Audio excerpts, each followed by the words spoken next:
Vamos a contar en esta mesa con la participación, por tanto, de la doctora Pilar Cousido, de la Universidad Complutense de Madrid, la profesora Estrella Gutiérrez, que me corregirá si me equivoco, y de la Universidad Carlos III, ¿sí, verdad o no? No, Rey Juan Carlos. Rey Juan Carlos, de la Universidad Rey Juan Carlos, disculpe. Con la Carlos III colaboró mucho. Sí, es que digamos, ahora mismo es producto del sopor del almuerzo que cada uno de nosotros hemos tenido. Y también Manuel de Santiago, que hizo parte y hace parte activa dentro del grupo Trabucón de la Universidad Complutense de Madrid. Comenzaría un poco planteando, digamos, como primer elemento de pregunta, ¿por qué es pertinente la promoción de la transparencia institucional existente en nuestras sociedades desde Internet? Y además una breve introducción que sería interesante también de qué trató el proyecto, cuál era el objetivo del proyecto, qué buscaba, su hipótesis inicial, si contaba, en fin, los diferentes marcos, digamos, formales para dar a conocer un proyecto tan interesante como este. Tiene el derecho de palabra Pilar y Estrella en primer lugar.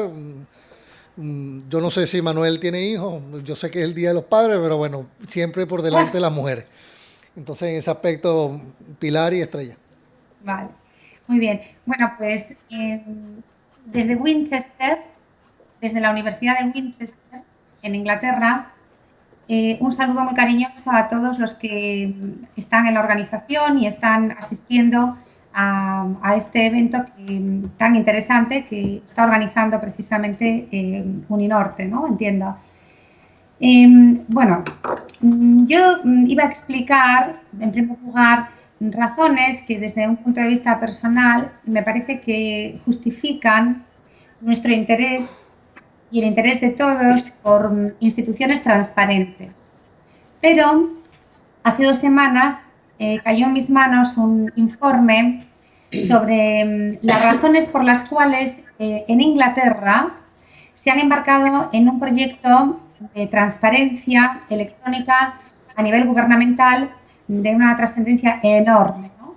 Y me pareció que podía ser muy interesante pues, dar a conocer razones que, como estamos en Inglaterra, son casi todas crematísticas, ¿no? Pero, digamos, muy importantes y que podemos tener en cuenta, ¿no? En un país que se encuentra precisamente a la cabeza, es de los 5 países pioneros del mundo en digitalización y transparencia de su gobierno y de todas las instituciones públicas, ¿no? Bueno, pues las razones que se exponían en este informe para efectivamente digitalizar instituciones y contribuir a la transparencia pública eran las siguientes.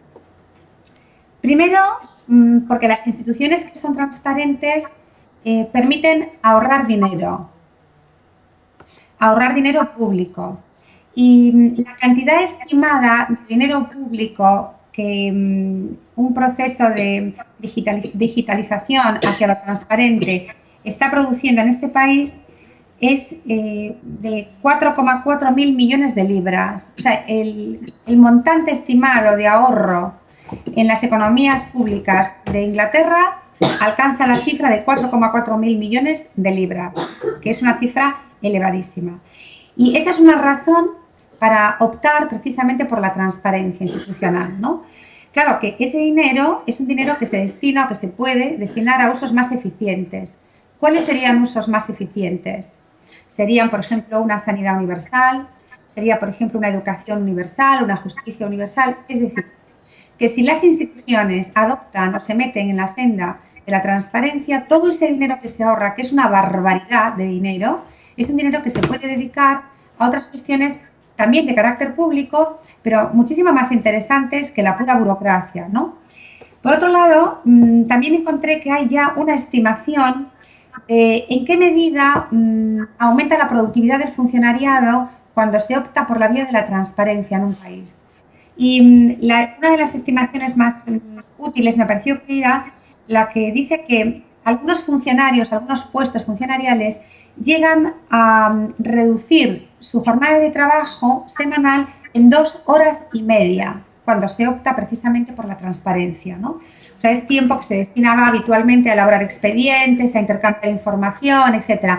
Ahora mismo cualquier proceso de digitalización transparente lo que permite es que toda esa información esté en línea, disponible para cualquiera y que ya no haya que estar trabajando con documentos, estar pidiendo esa información, trasladarse a lugares, etcétera, ¿no? Por lo tanto, un proceso de transparentización de las instituciones supone, o puede suponer en un país como este, un ahorro de 4,4 mil millones de libras destinado a usos más eficientes. Puede suponer una mejora de la productividad del funcionariado que en algunos casos representa un ahorro en tiempo de 2 horas 30 minutos semanales. Y al mismo tiempo produce una satisfacción en el administrado. ¿Por qué produce satisfacción? Pues porque los administrados parece ser que somos por naturaleza desconfiados, ¿no? Y somos desconfiados en general hacia instituciones opacas. De manera que no nos creemos del todo qué es lo que se está haciendo con nuestro expediente, con nuestra solicitud, de lo que sea, con nuestra instancia, con nuestra forma.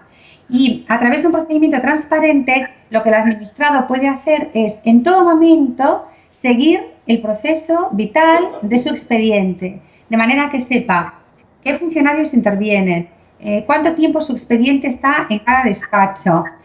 Bueno, todo lo que es la vida, ¿no?, de un expediente público, pues la puede conocer un administrado y termina más contento porque sabe en cada momento qué está pasando con eso, ¿no? Y también esto contribuye a acabar con procedimientos lentos, inflexibles, innecesariamente complicados, como han sido los que hemos conocido nosotros durante años, pero en general las sociedades occidentales durante siglos, ¿no? Y luego, el otro aspecto interesantísimo de esta cuestión de la transparencia es que parece ser que se puede generar un negocio digital de 200.000 millones de libras, así es la estimación aquí, y unos 800.000 puestos de trabajo. O sea que hacer, digamos, que nuestras instituciones públicas sean más transparentes no es algo que redunde en perjuicio de todos, sino que, o por ejemplo, el funcionariado que se sienta vigilado, observado, etcétera. No, es algo que no solo nos tiene a todos contentos porque trabajamos menos, porque podemos seguir nuestros expedientes, sino que además encima se genera negocio y ese negocio puede crear hasta 800.000 puestos de trabajo. Y luego, todos los datos públicos que se generan a través de procedimientos transparentes pues pueden ser también reutilizados por la administración. Y esa reutilización, aunque sea a un coste reducidísimo, pues también genera beneficio, genera más recursos que se pueden destinar, como decía al principio, pues a una justicia mejor, a una sanidad mucho más amplia y de más calidad, a una educación también muchísimo mejor. Bueno, pues estas serían, digamos, razones para hacer comprender a todo el mundo que promover la transparencia institucional es algo bueno, ¿no? Es algo positivo. Y si de lo que se trata es de que explique por qué, por ejemplo, yo en particular, como una servidora pública, una docente de la Universidad Pública Española, por qué estoy interesada en general en la transparencia, pues tendría que aclarar que como docente de una institución pública, pues puedo atender muchísimo mejor a mis alumnos porque estoy en condiciones de atenderlos 24 horas al día, 7 días a la semana. Claro que hay que poner un límite, por supuesto, pero puedo estar disponible más tiempo a través de estos recursos, ¿no?, electrónicos y a través de que facilita la universidad. Igualmente, la transparencia institucional, por ejemplo, a mí me ha beneficiado como investigadora. ¿Por qué? Pues porque me he encontrado con que a mi disposición se hallan las sentencias, la jurisprudencia de los más importantes tribunales de todos los países del mundo que están efectivamente en línea, ¿no? Entonces, puedo trabajar desde cualquier lugar con jurisprudencia que antes no tenía al alcance de la mano, tenía que desplazarme, tenía que viajar, que gastar dinero. Ahora no necesito hacer eso. Esa jurisprudencia y las leyes de todos esos países están a mi disposición y mi investigación puede ser mejor, más completa, más amplia, exhaustiva, en una palabra, ¿no? Y después también, como académica, pues como gestora de mi propia carrera, yo también, gracias a la transparencia institucional y de mi propia universidad en concreto, me puedo mostrar ante el mundo con el respaldo de mi universidad y todos los docentes que están en mi especialidad pueden conocer qué estoy haciendo y no porque me lo esté inventando, porque lo estoy diciendo yo, pero con el respaldo de mi universidad. Sí, entonces, o sea, todas las facetas de mi vida profesional, como docente, como investigadora, como gestora de mi trabajo, pues han mejorado o pueden mejorar enormemente gracias a la transparencia de mi universidad y de otras universidades del mundo, ¿no? Y finalmente, si de lo que se trata es de explicar un poco por qué nosotros en un determinado momento optamos por hacer una investigación sobre la transparencia en las universidades públicas españolas, pues aquí tendría que decir, en fin, que nuestro grupo de investigación tiene una trayectoria ya de como unos 7 u 8 años y que en aquellos primeros momentos, en el año 2007, comenzó a trabajar sobre la transparencia en el ámbito audiovisual, ¿no? En el sector audiovisual español. Y el grupo, del cual formamos parte las 3 personas que estamos aquí en línea ahora mismo, pues hizo una investigación que se tradujo en 4 informes sobre la transparencia en el sector audiovisual español, ¿no? Entonces, a partir de aquella investigación y de los instrumentos de los que después hablaré, y de los instrumentos que entonces utilizamos para analizar esa transparencia, pues nosotros fuimos viendo que primero se acercaba el momento en que la ley de transparencia española iba a ser aprobado, ¿no? Y tuvimos nuestros titubeos porque pensamos que quizá llegaba el momento de analizar, por ejemplo, las comunidades autónomas y ver si cumplían o no con la ley de transparencia. Las comunidades autónomas en España es como las regiones, ¿no? O en un Estado federado como las distintas partes del Estado. Entonces, en un primer momento pensamos en analizar el grado de cumplimiento de la ley de transparencia por parte de esas comunidades, incluso antes de que la ley entrara en vigor, ¿no? Pero luego, por distintos motivos, fuimos evolucionando y llegamos a la conclusión de que era ideal hacer una especie de autoevaluación, ver cómo las universidades públicas, que son instituciones públicas, pues obligadas por la ley de transparencia a transparentarse, pues cómo cumplían con esa ley incluso antes de que la ley entrara en vigor. Es decir, qué grado de disponibilidad tenían hacia la transparencia, si tenían vocación, en una palabra, porque claro, si la ley no estaba en vigor, es evidente que no había obligación de ser transparente y de cumplir con una ley inexistente, pero sí, como ya todos en España sabíamos que la ley estaba preparándose, sí que se podía ver si había voluntad, ¿no? Voluntad de ser transparentes, de ir preparando, por ejemplo, los sitios web, de ir, no sé, organizándose. Y entonces acordamos que estudiaríamos qué grado de transparencia tenían las universidades antes de que la ley entrara en vigor, con el fin de analizarlo después de que la ley también entrara en vigor y establecer una comparativa de esos 2 momentos, ¿no? Y ver si había realmente vocación de transparencia o no y si había posibilidad o no de cumplir con esa ley. Esa sería un poquito la explicación de por qué nos dirigimos hacia la universidad como objeto de estudio.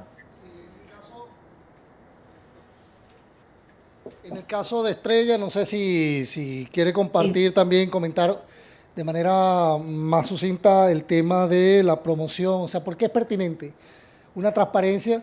En el caso colombiano, desde 2014, mediados de 2014, mediados de 2014, ya se puso en marcha una ley de transparencia con un conjunto de instituciones, digamos, con un conjunto de recomendaciones dictadas a instituciones públicas y privadas, pero sí sería interesante reflexionar también sobre qué otras, digamos, ventajas sirve el tema de promocionar esa transparencia de parte de Manuel de Santiago y Estrella Gutiérrez.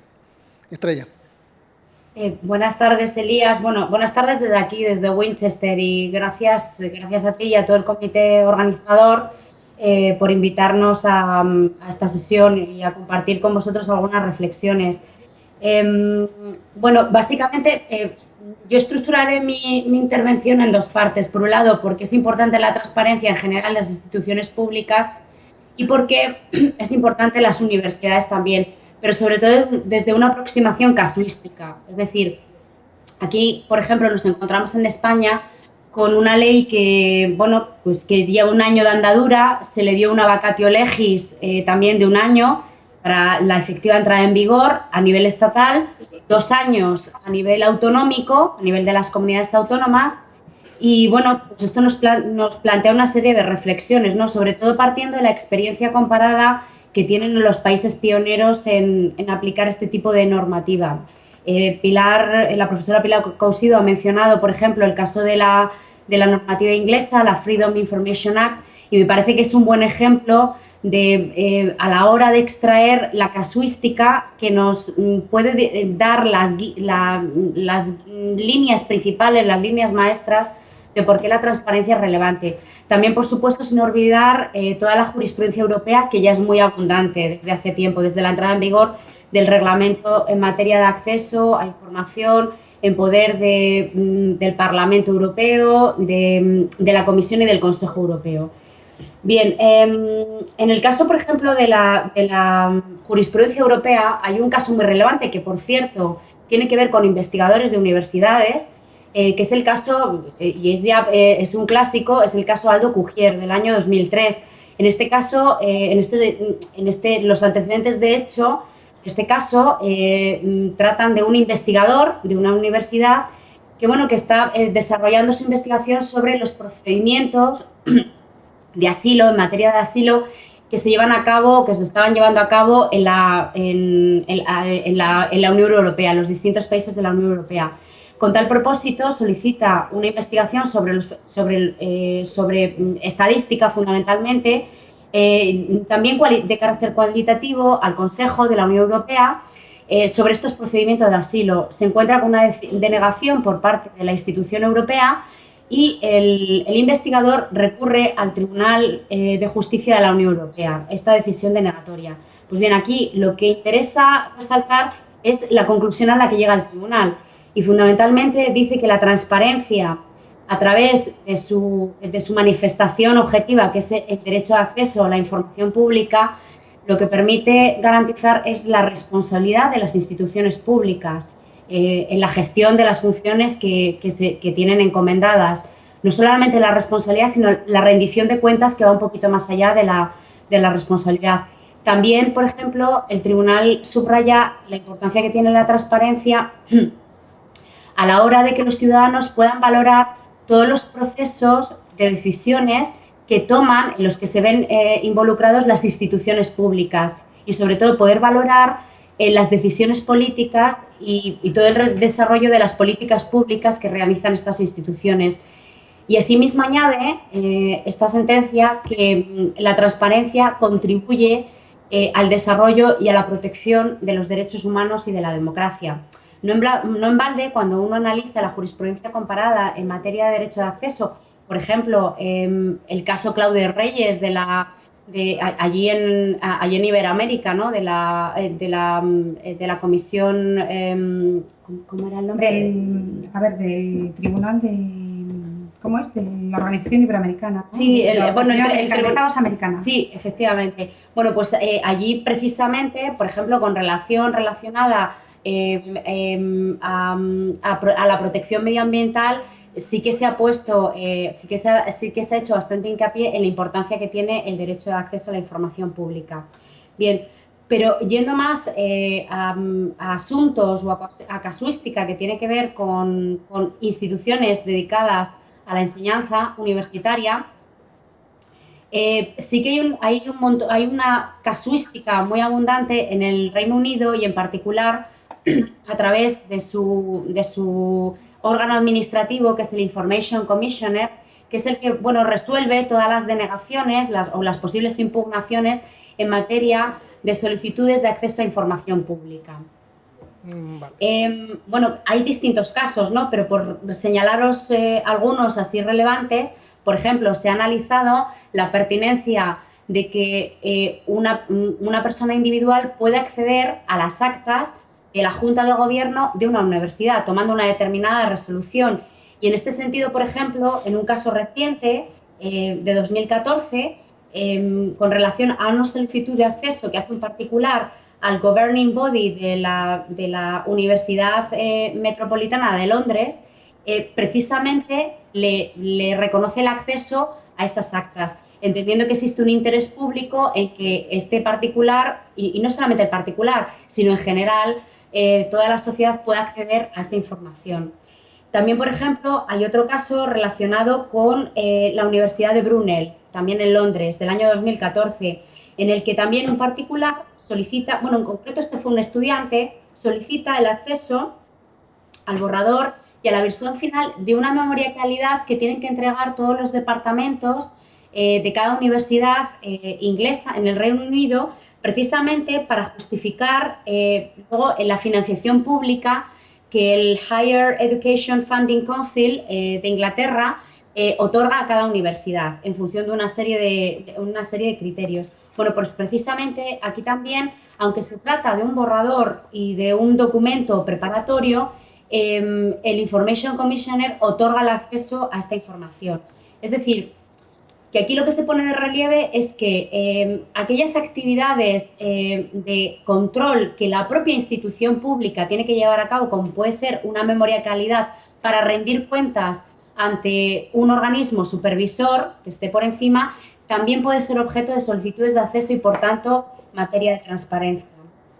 Existe también, por ejemplo, otro caso, este es muy interesante, que afecta a la Universidad de Cambridge, también del año 2014, en el que aquí también un estudiante solicita información relativa a la política de inversión financiera que tiene la universidad.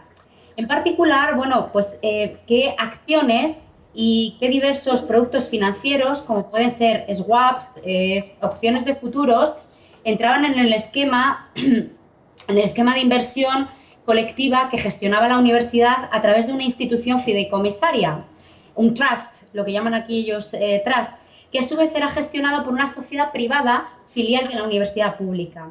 Bien, aunque en este caso la universidad deniega el acceso a la información, básicamente pues porque este tipo de información está sujeta a acciones judiciales por una posible vulneración de confidencialidad, lo cierto es que produciéndose a lo mejor otro tipo de circunstancias, sí que es posible que se garantice el acceso a ese tipo de información. Es decir, cuando una institución pública, además de la financiación pública que recibe por parte del Estado o de otras instituciones que puedan financiar a una universidad, también recaba otras formas de financiación, como puede ser a través de convenios de colaboración o de contratos con instituciones privadas, también se entiende que tienes que estar sujeta a la transparencia.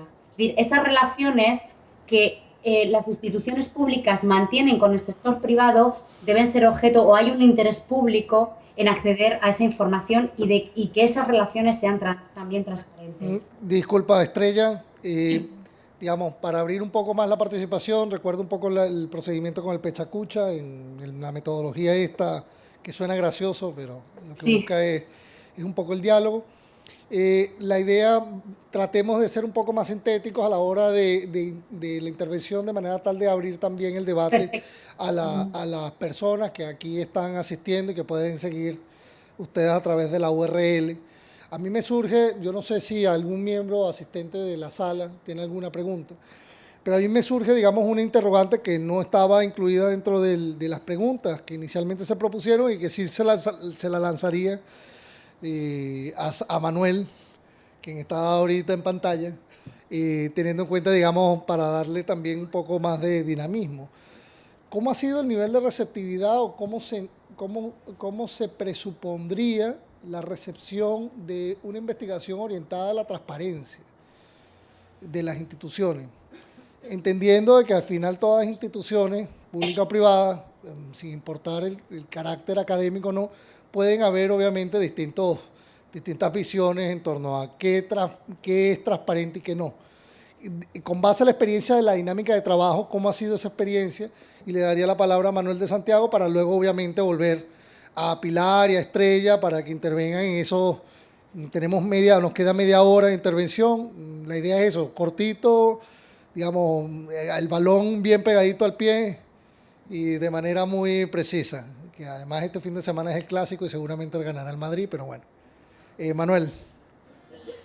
Elías, pues muchas gracias, se me escucha bien y bueno, pues muchas gracias a las personas que nos están escuchando en este momento y que están presentes en el seminario. Bueno, pues sobre tu pregunta, yo quisiera empezar por decir que Internet, que es finalmente el tema que nos ocupa hoy, la transparencia de las universidades públicas, pero haciendo énfasis en el tema de Internet, pues representa una plataforma que tiene muchas posibilidades pues en cuanto a alcance, en cuanto a su capacidad de interacción y que ha funcionado como un escaparate ideal, me parece a mí, para que pues las instituciones hagan mucho más operativo el derecho de acceso a la información. No podemos soslayar que todavía muchos países, sobre todo los de América Latina, me imagino que Colombia no será la excepción, pues no cuenta con una penetración suficiente de esta herramienta, es decir, que el acceso a Internet es todavía limitado. Sin embargo, el acceso a Internet tiene pues que avanzar junto con otros derechos que también son una asignatura pendiente en Latinoamérica y que, bueno, tienen que ver con la supresión, la superación de la marginación, incrementar el nivel educativo o generar condiciones para la participación en los asuntos públicos. De nada sirve, Elías, amigos que nos están viendo, tener acceso a la información, tener internet si esa pues capacidad tecnológica no está puesta al servicio de las personas, porque de pronto nos enfocamos mucho en el tema tecnológico, pero este derecho a internet o tener el acceso a internet va aparejado a otras, a la superación de muchos problemas sociales. Ahora bien, tampoco veo otra plataforma capaz de responder a estas necesidades informativas como lo está haciendo Internet. A través de Internet, sin duda alguna, se pueden procesar mucho mejor las solicitudes de información,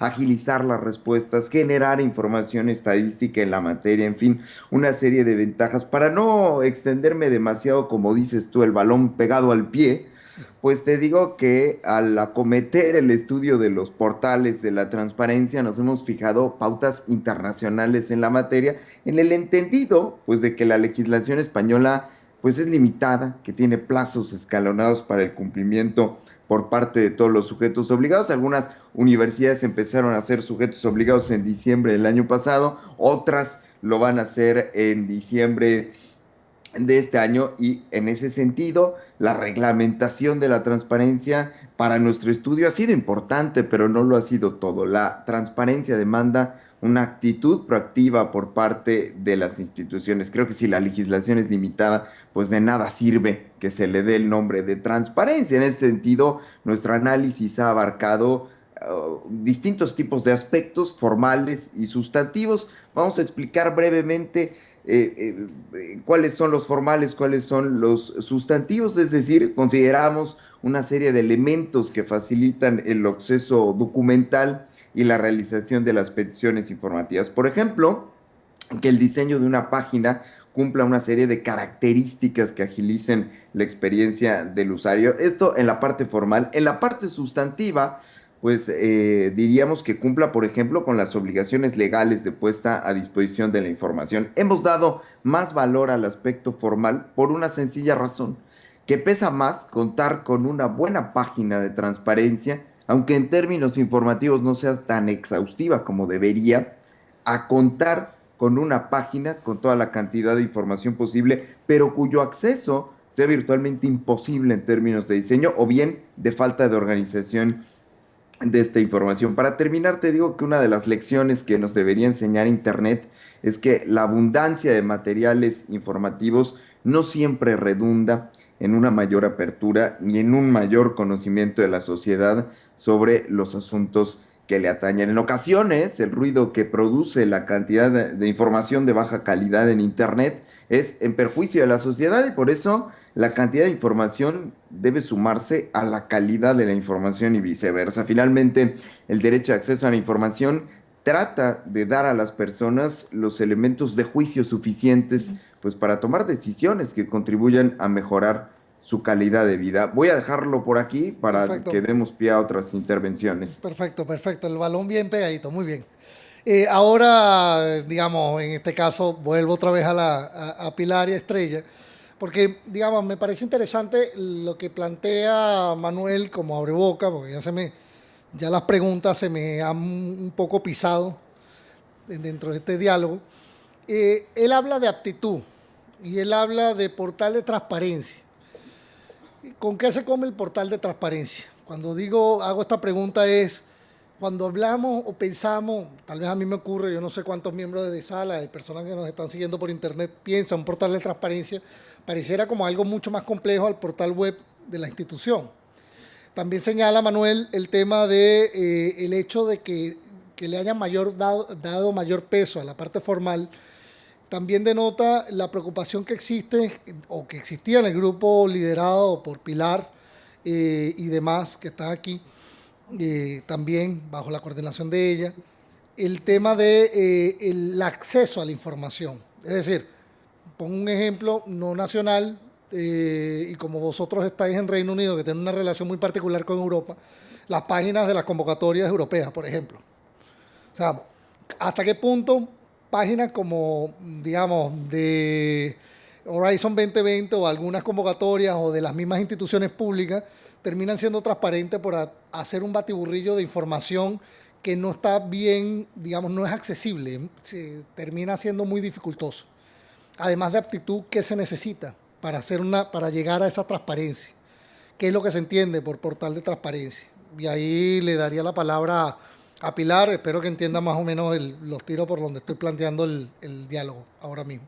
A Pilar y obviamente a Estrella, y como le dije a Manuel, con el balón bien pegadito, 5 minutos. Mira, el portal de transparencia en la práctica es una pestaña específica dentro del sitio web institucional en donde figura esta denominación, portal de transparencia. Y cuando uno se mete en esa pestaña, tiene acceso a aquellas informaciones que la ley de referencia, por ejemplo, en este caso la ley española, obligan a la institución a colgar, ¿no? O a subir. Entonces, por ejemplo, en nuestro caso son informaciones de tipo económico, de tipo jurídico y de tipo organizativo, digamos, organigramas institucionales, ¿no? Bueno, pues esa es la información accesible. Por un lado, que se refiere a la publicidad que de manera activa, de oficio, tiene que dar a conocer, por ejemplo, la universidad pública, ¿no? Pero cualquier institución de la Administración General del Estado. Y por otro lado, en ese portal debe haber también un lugar en el cual cuando una persona desea saber algo que no consigue ver en ese portal de transparencia, pues pueda bajar esa forma o esa instancia, como decimos nosotros, la pueda cubrir electrónicamente y solicitar esa información. Por lo tanto, en el portal de transparencia, en principio debe haber dos elementos básicos, que son estos que acabo de decir. La información que de manera proactiva cuelga la institución y, digamos, la instancia que le permite a cualquiera solicitar una información que no ve. Pero aparte, en ese portal de transparencia deberían figurar otros contenidos. Por ejemplo, un contenido muy importante pues es una guía para que el que se mete en ese portal sepa qué tiene allí, qué puede hacer con eso, en fin, orientarse en plazos, orientarse en los propios contenidos de la ley de una manera muy sintética, etcétera, ¿no? Esto sería, digamos, el contenido de un portal de transparencia. Pero ya ha destacado Manuel que nosotros, cuando hicimos nuestro análisis, dimos distinto valor, efectivamente, a la transparencia formal y a la transparencia sustantiva. Un valor de un 60% a la transparencia formal y un 40% a la sustantiva. Cualquiera que esté introducido un poquito en el derecho sabe que cuando un juez tiene que meterse en un asunto, en una acción judicial, a estudiarlo, lo primero que quiere hacer y que tiene que hacer como obligación suya es estar seguro de que los requisitos formales sean respetados escrupulosamente, porque esto es una garantía de seguridad y de no discriminación de las personas, ¿no? De que todos somos tratados por igual ante el juez. Entonces, por un lado, teniendo en cuenta que en el mundo del derecho lo formal es tan importante como lo sustantivo o más importante, nosotros quisimos darle ese valor en un momento en que la ley todavía no estaba en vigor. Si la ley de transparencia hubiera estado ya en vigor, entonces habríamos valorado al 50% los aspectos formales y los aspectos sustantivos. Pero como la ley aún no estaba en vigor, consideramos que entonces era más importante, tenía más importancia que la estética, la coherencia, la claridad, la sencillez, todo eso era más importante que el propio contenido, pero a ver, en un porcentaje de un 10%, o sea, mínimo, ¿no? La distancia era mínima. Bueno, esta sería una primera respuesta. Estrella, si quieres complementar, sobre todo con el lado B de la pregunta que hice, sobre el tema de tanta información o acceso a información, es verdaderamente, pudiéramos llamar que un portal con mucha información es transparente. Pues sí, mira, al hilo de lo que preguntas y continuando un poco con el planteamiento que ha iniciado Pilar, Sí que os quería comentar que, por ejemplo, en este sentido, la Ley de Transparencia Española, una de las cosas que establece es que la información, cuando se refiere a las obligaciones de publicidad activa que tienen que cumplir todas las instituciones públicas, entre ellas las universidades públicas, dice que esta información tiene que publicarse de manera periódica, actualizada, de una manera comprensible, clara, estructurada y entendible para todos los interesados.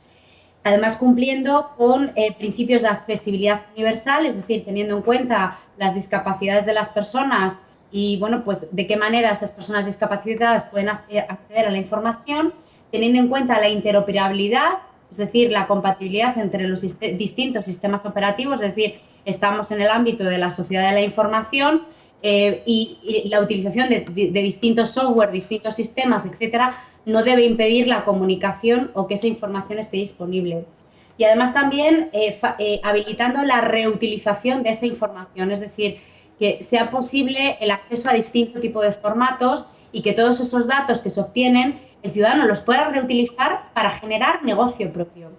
Bien, pues si analizamos esto que establece la ley, es decir, en términos que en realidad no hace tanto referencia a términos cuantitativos, es decir, no se trata de que los portales tengan mucha información, sino que la información que está sea clara, esté estructurada, sea comprensible y sobre todo, aunque no lo menciona la ley, esté actualizada.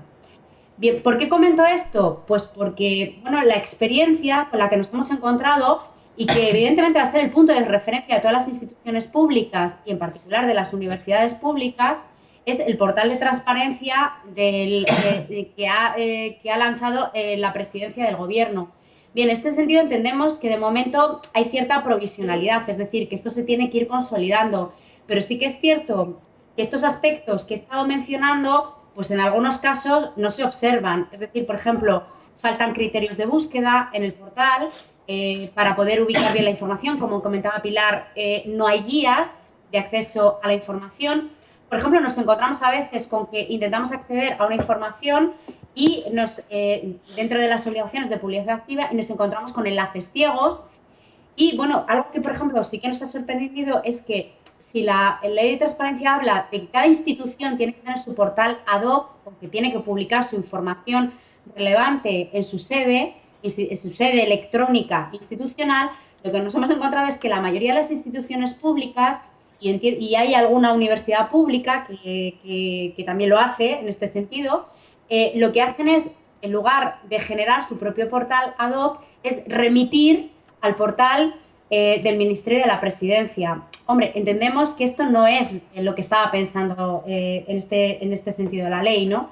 Entonces, sí que es importante que a la hora de que las instituciones públicas y en concreto las universidades desarrollen estos portales, y con esto acabo, cumplan efectivamente con los criterios que marca la ley, que son criterios, entiendo, comparándolo con otra normativa extranjera, son criterios de minimis, es decir, de mínimos en algunos casos, o básicos, elementales, que desde luego cumplan con ellos y no que se busquen atajos para dar la apariencia de que se está cumpliendo formalmente, pero no sustantivamente con estas obligaciones. Es decir, el modo es tan importante, o mejor dicho, el quantum es tan importante como la calidad.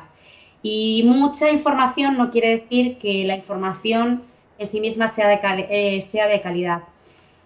Para terminar, en un congreso muy reciente, la semana pasada, en materia de nuevas tecnologías, que tuvo lugar en Madrid, una de las cosas que fueron representantes de la administración electrónica y una de las cosas en las que insistieron es que la administración electrónica, la implementación de Internet y la digitalización es fundamental para la transparencia de las instituciones, es decir, es piedra angular.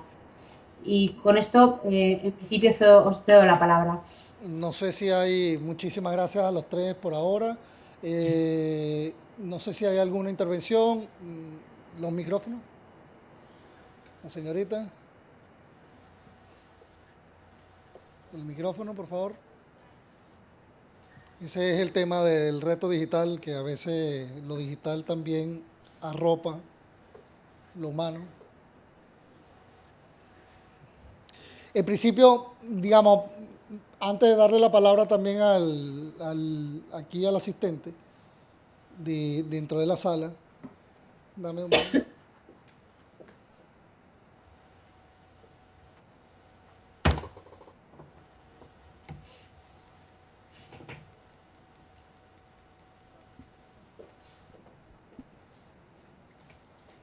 En principio, una de las preguntas que también les voy a dar antes de darle el acceso es que los tres han mencionado, digamos, elementos muy importantes dentro del proyecto que vosotros hiciste. Cuando yo les preguntaba qué se entendía o qué se comía un portal de transparencia, un poco iba encaminado a lo que, digamos, entendía de la exposición vuestra. Es decir, no todas las páginas o muy pocos portales, estimaría yo, que tienen una sección llamada portal de transparencia. O no es una cultura organizacional, por así decirlo, por lo menos en el caso colombiano, conseguir una página que tenga una sección de transparencia. Entonces, ¿hasta qué punto pudiéramos considerar un portal que no tiene una sección de transparencia, digamos, transparente, efectivamente? Y, digamos, eso era uno de los elementos, digamos, de demarcación. ¿Cuál sería el objeto, cuál fue el objeto de análisis o cuál pudiera ser el objeto de análisis bajo ese escenario que les estoy planteando ahora mismo? Y además de eso, les dejaría, digamos, ahora, digamos, a un asistente que va a compartir una inquietud. Si me dejas un momento, como estuve en la coordinación precisamente de la investigación, antes de que la ley entrara en vigor, puedo comentar yo esto. Antes de que la ley entrara en vigor, de las 50 universidades públicas españolas, tenía un portal en sentido estricto, o sea, tenían esa pestaña que se llamaba Portal de Transparencia 3. 3 de 50. Claro que no era obligatorio porque todavía la ley no estaba en vigor, ¿no? Pero nosotros, como estábamos haciendo la investigación, tuvimos que rastrear toda la información que sabíamos que la ley iba a exigir para ser transparente en todo el espacio web de cada universidad, porque si de las 50 solo 3 tenían portal, pues quiere decir que en las otras 47 estuvimos buscando por todas partes información económica, jurídica y de carácter organizativo. Y buscábamos también si había alguna manera de solicitar información, porque, por ejemplo, hubieran habilitado, no lo sé, pero un contacto o alguna persona que atendiera consultas externas. De manera que, a ver, si la ley está en vigor y la ley pide que haya un portal de transparencia o una unidad informativa o algo similar, pues las instituciones públicas tienen que cumplir con eso. Y si no lo hacen, son menos transparentes, tienden opacas. Pero si la ley no obliga, por ejemplo, no sé cómo es el caso de Colombia, si la ley no obliga a que haya una pestaña específica con esa denominación, pues hay que rastrear las informaciones que deberían estar en esa página web. Perfecto. Y damos la palabra entonces aquí. Buenas tardes. Sí, mira, lo que pasa es que más que una pregunta, lo que yo tenía era una duda. Y es que tú al comienzo hablaste sobre la transparencia institucional de las TIC en las universidades. Pero lo que yo te quería preguntar era si pues la investigación ya estaba hecha, o sea, ya estaba publicada, o había un sitio web, un link donde nosotros podemos revisar pues la investigación como tal, ¿sí me entiendes? Entonces esa era la duda que tenía. Estrella creo que va a ser la persona. Sí, Estrella. Sí, bueno, efectivamente la investigación está publicada en la dirección, lo podéis encontrar en la dirección de Trabucom, que es el nombre del grupo de investigación, www.trabucom.com. Trabucom, T-R-A-B-U-C-O-M. Trabucom, transparencia, buena gobernanza y comunicación. Perfecto. ¿Algún otro comentario? ¿Pregunta? Bueno, en principio también hago, digamos, una última pregunta, digamos, ya que nos quedan 10 minutos, un poquito menos de 10 minutos. ¿Cuáles han sido los principales, después del trabajo que habéis hecho, es un trabajo que finalizó recientemente y que creo que tiene mucha trayectoria a futuro, ¿cuáles serían los principales puntos fuertes o puntos débiles que tenemos las universidades, en este caso las universidades públicas españolas, en cuanto a transparencia? ¿Cuáles son, si cada uno me pudiera citar a modo de cierre final, además de una palabra de despedida, 3 puntos fuertes o débiles? Cada uno puede distribuir los puntos, pero que sean 3, para integrar todos una idea Sería interesante para tener conocimiento un poco más e invitar otra vez a todo el mundo, obviamente, a ingresar a www.trabucon.com, que es el portal del grupo de investigación donde está esta investigación colgada. Manuel.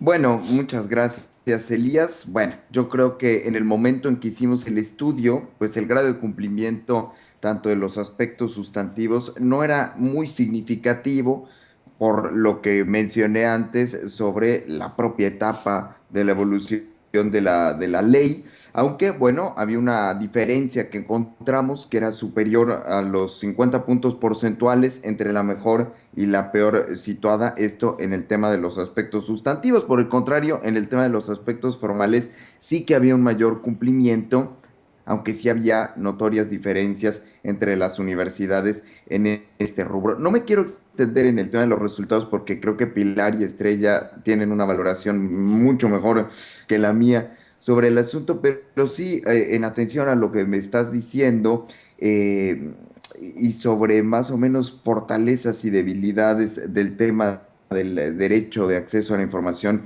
en las universidades públicas, me queda claro a mí que en España al menos las universidades van a aumentar sus niveles de transparencia. ¿Por qué? Pues porque están ya obligados a ello. Sin embargo, quisiera compartir con el auditorio que a la luz de la experiencia que me da el haber participado en el impulso de la legislación de transparencia en México y tras más de 10 años de la entrada en vigor de esta norma en mi país, misma que por cierto está siendo modificada en el Congreso con resultados bastante cuestionables. Ayer se aprobó la Ley General de Transparencia Mexicana en el Senado.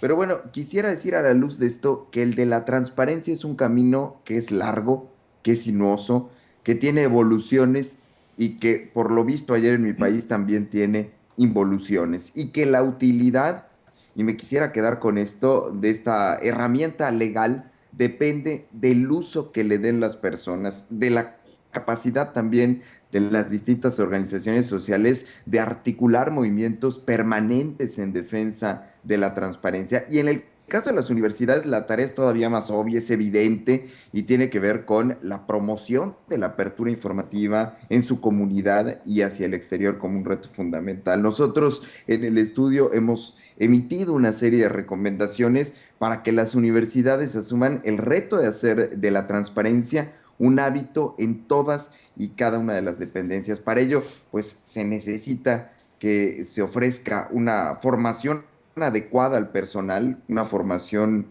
buena, importante al personal, que se den los recursos materiales necesarios para generar la infraestructura suficiente para atender las peticiones de información y al mismo tiempo generar información útil. Yo me quedaría con esta conclusión. Ofrezco una disculpa por el tema del horario. Yo a las 3 de la tarde tendré que cesar mi participación y si hubiese alguna pregunta dirigida a mí en este momento, pues yo encantado de la vida en estos últimos minutos la respondo. Ninguna aparentemente, pero de todas maneras yo creo que estás... Sí, hay una pregunta. Un momento, por favor.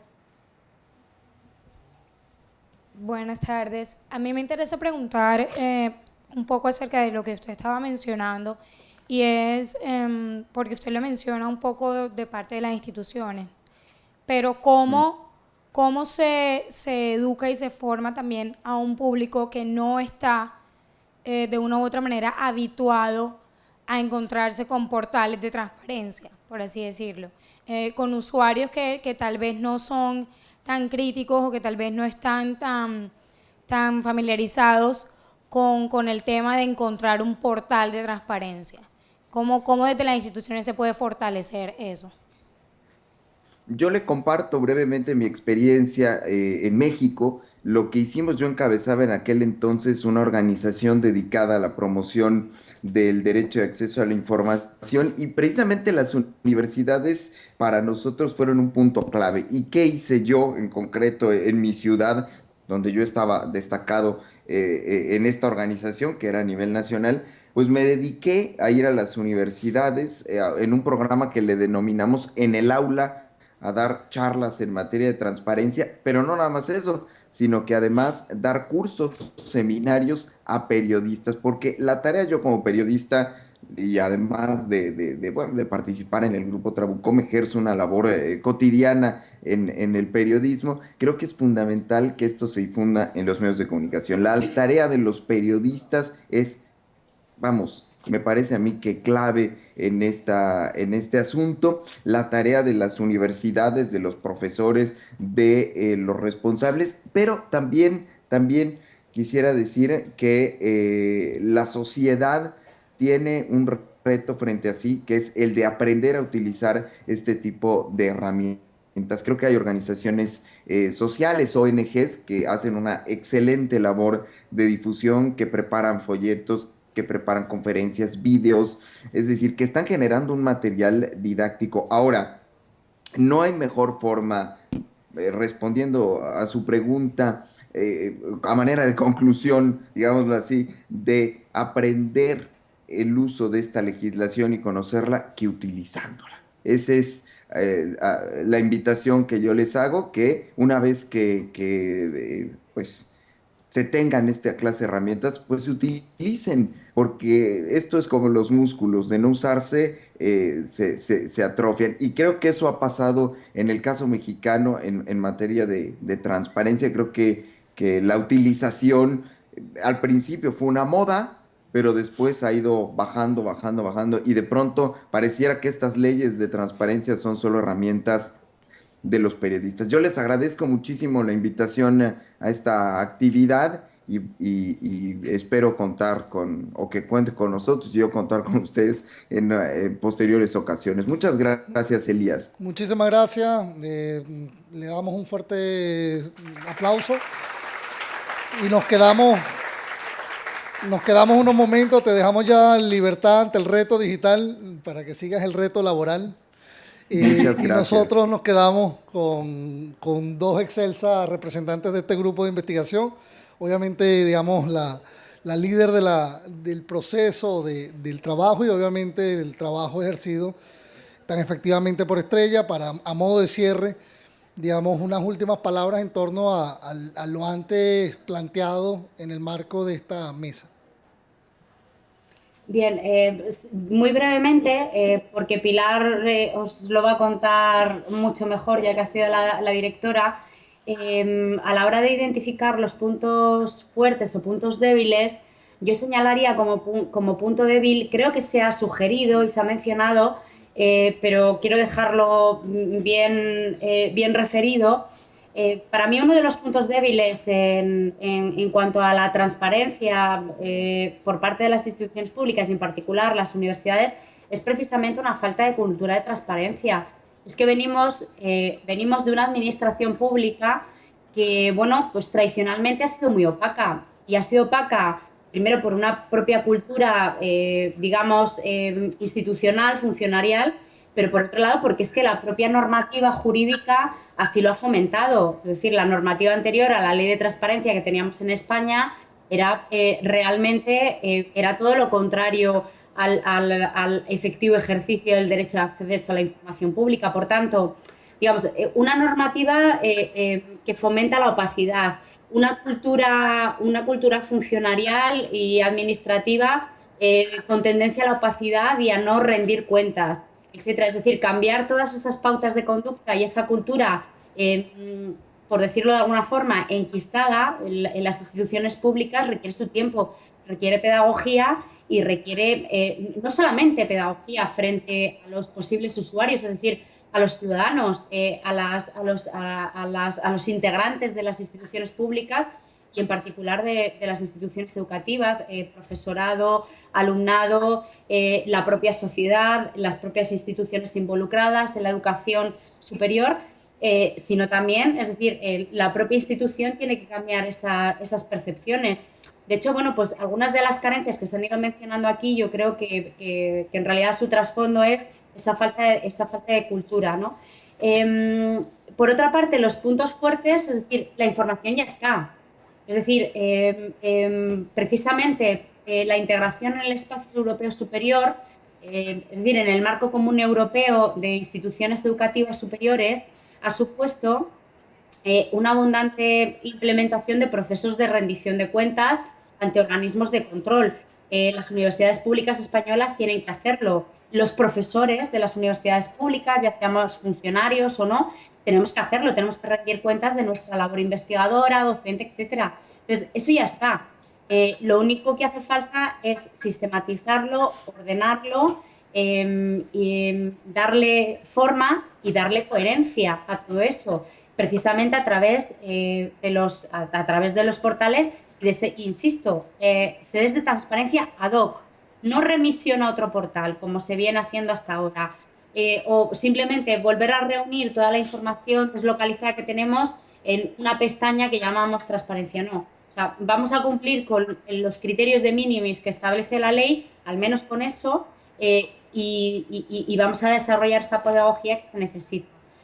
Yo, por mi parte, ya cedo la palabra a Pilar, que os completará mucho mejor la información que os acabo de dar. Sí, Elías. Sí, Pilar. Bueno, pues por resumir también, los principales puntos débiles y fuertes que nosotros hemos encontrado en la investigación pues, fueron, por ejemplo, los siguientes.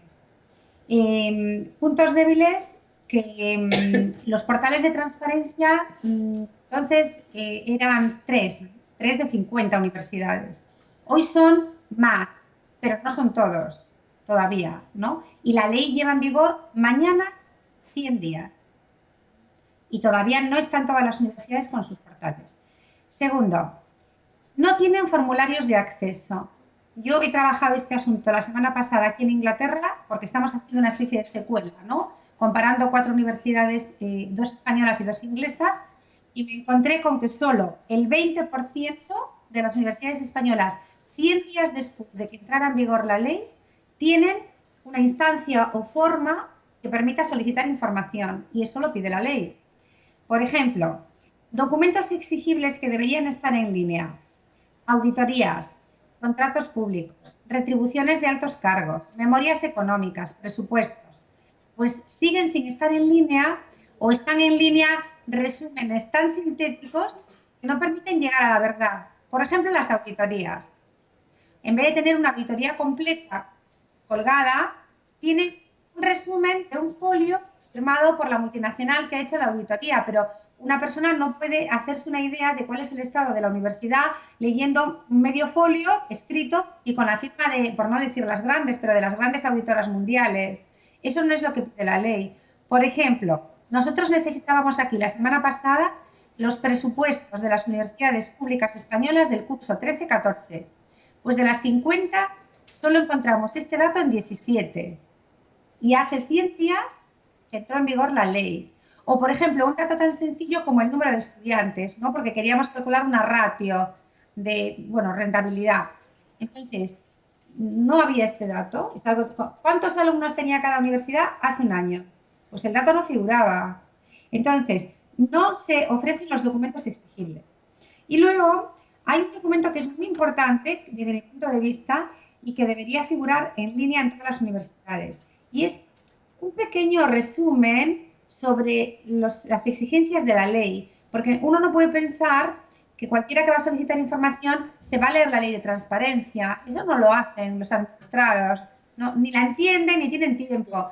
Por eso un pequeño cuadro en donde se diga plazo para responderle, tiene la posibilidad de que le demos una respuesta parcial, se lo vamos a denegar por estos motivos y enumerar los motivos. O sea, una pequeña síntesis de la ley tiene que aparecer en la universidad pública y no está en ninguna. Es decir, que hay todavía muchísimas deficiencias en este momento, ¿no?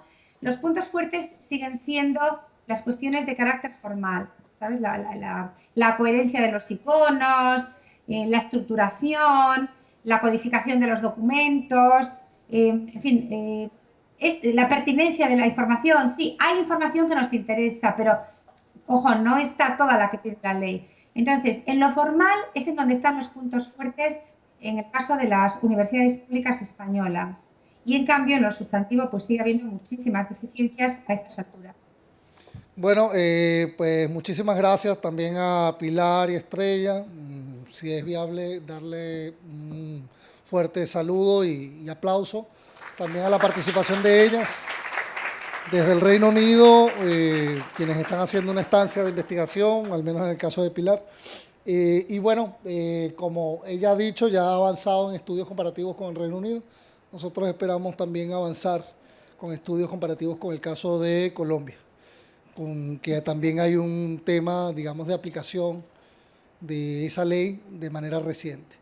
Pues nada más, Pilar, Estrella, os agradecemos y estamos a vuestra total disposición. El Reto Digital sigue hasta mañana y a través de los hashtags Reto Digital 2015 y OEC Uninorte nos pueden seguir a través de Twitter, ¿vale?